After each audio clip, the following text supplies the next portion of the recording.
ito yung catch. Dahil alam mo kung gaano ka kahalaga sa tao, dahil alam mo, pinapakita niya na mahalaga ka sa Kanya. Amen? Ano po mangyayari kaya? Automatically, amen, you will effortlessly respect, honor, and love that someone na gumagawa sa iyo nun. Ulitin ko po. Kapag alam mo, let's say may mag-best friend.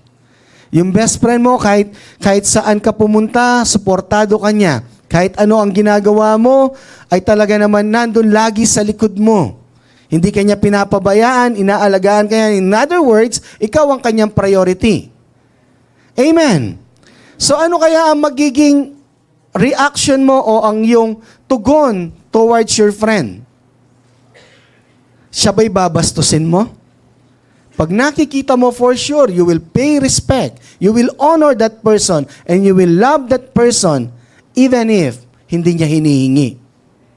Tama po ba? Amen? So, tayo po'y may mga kaibigan na gano'n. Kaya nga minsan, pag dumalaw sila sa bahay natin, yung pinaka-espesyal ang gusto nating ihanda.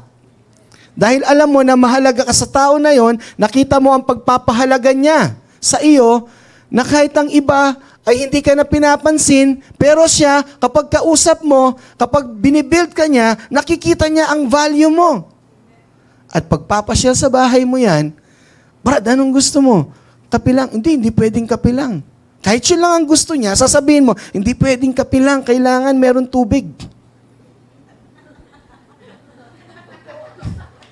Amen? Hindi pwedeng kape lang. Hindi ka makontento kahit hinihingi. Alam mo, satisfied na siya, but you want to give more. Because you feel loved, you feel valued. Amen? You feel you are full of worth. Amen? And that's the good news. In God's eye, we are His top priority.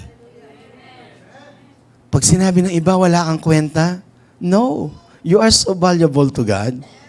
Ikaw ang top priority ng Panginoon. Amen?